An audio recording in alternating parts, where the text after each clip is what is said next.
Halo, selamat malam para audiens.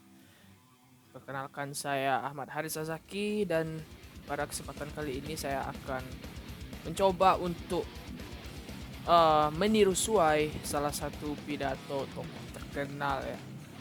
Saya pilih itu Mata Najwa, bukan Mata Najwa sih, Najwa Shihab ya. Mata Najwa itu acaranya. Jadi salah satu video yang diupload sama Mbak Najwa itu tentang 2050 andai kita tidak melakukan apa-apa. Itu merupakan suatu video catatan Najwa Shihab tentang bagaimana ekstrimnya perubahan dunia pada saat ini. Tanpa memperbanyak atau memperbuang waktu, langsung saja saya akan mencoba untuk meniru suai catatan Najwa atau pidato Najwa. 2050 andai kita tidak melakukan apa-apa. Dunia di tahun 2050. Bayangkan, udara saja tidak berpihak kepada kita. Suhu memanas ekstrim. Sebagian orang terpaksa mendekam setiap hari di ruang ber-AC dengan handuk basah menyeka wajah.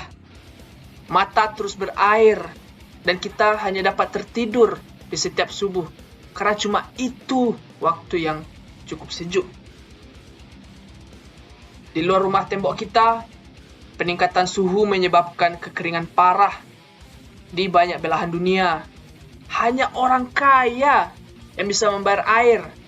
Keran-keran di tempat publik itu dikunci. Hutan-hutan terbakar. 2 miliar orang berhadapan langsung dengan suhu yang bisa meroket sampai 60 derajat Celcius. Titik panas di mana tubuh manusia tak dapat bertahan lebih dari 6 jam.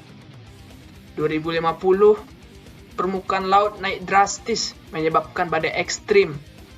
Kota-kota pesisir tersapu pasang dan banjir, menewaskan ribuan dan menggusur jutaan orang. Beberapa kota terpadat di dunia tenggelam seperti Alexandria, Kairo, Mumbai, Shanghai, Bangkok, dan tentu saja Jakarta. Orang-orang harus mengungsi ke tempat yang lebih tinggi. Setiap hari kita akan melihat foto rombongan keluarga meraungi banjir. Yang agak beruntung bisa tetap tinggal di rumah dengan air hingga mata kaki. Seperti Jakarta di tiap musim banjir, tapi ini di seluruh dunia. 2050, pandemik bukan hanya varian COVID. Perubahan suhu, banjir, urbanisasi, dan pergerakan populasi manusia menyebabkan penyebaran penyakit. Setengah dari populasi dunia berisiko tertular malaria atau demam berdarah. Wabah baru bisa melampaui angka kematian penyakit jantung, menciptakan krisis perawatan kesehatan. Perusahaan asuransi pun menolak melayani. Apa yang kita lalui 2 tahun kemarin tampak tak ada apa-apanya. 2050, kelaparan merajalela. Populasi di dunia meningkat sampai 9 miliar jiwa, walau tingkat kesuburan manusia menurun. Terlalu banyak mulut yang harus diberi makan. Sementara dunia kekurangan air dan lahan yang bisa digarap. Bahan makanan akan semakin mahal. Jumlah orang kurang gizi pun terus meningkat. Sementara bantuan logistik kalaupun ada, pasti tiba terlambat. Karena terhambat bencana di mana-mana. 2050, hubungan internasional tak lagi akur. Setiap negara menjadi egois dan saling curiga. Perdagangan global macet karena negara-negara berhenti mengekspor dan memilih mempertahankan sumber daya mereka sendiri. Padahal, jutaan orang butuh bermigrasi, tapi banyak negara lockdown dan menjaga perbatasan dengan tentara. Sedikit kesalahpahaman akan menciptakan perang. Dan seperti biasanya, netizen lalu memperuncing keadaan dengan memenuhi media sosial dengan teori konspirasi dan video-video propaganda. Teman-teman, meski terdengar seperti naskah disaster movie, itu tadi tidak mengada-ngada, teman-teman. Semua gambaran itu berbasis pada penelitian dan data-data saintifik. Hitungan skenario 2030, 2050, 2100, per tahun itu semuanya ada. Isu ini bahkan telah mempertemukan para pemimpin dunia, tak terkecuali Indonesia. Kemarin, Presiden Joko Widodo hadir dalam KTT COP26, sebuah forum tingkat tinggi yang diikuti oleh 197 negara. Mereka membicarakan masa depan, rencana untuk menghalangi skenario-skenario tadi terwujud.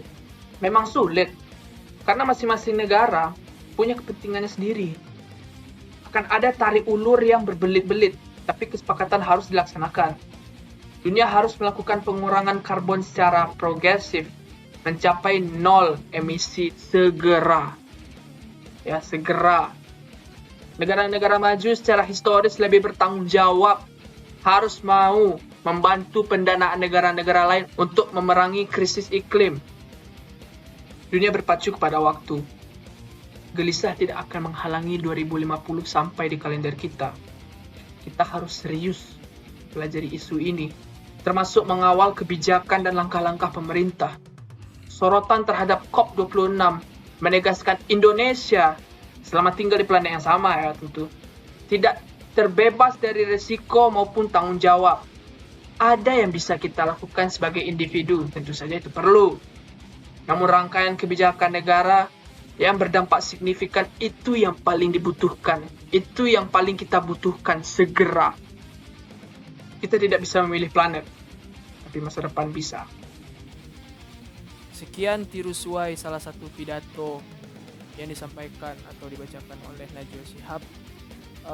Demikianlah saya Ahmad Hairul Sazaki dengan nomor BP 2010832039 pamit undur diri. Terima kasih dan wassalamualaikum.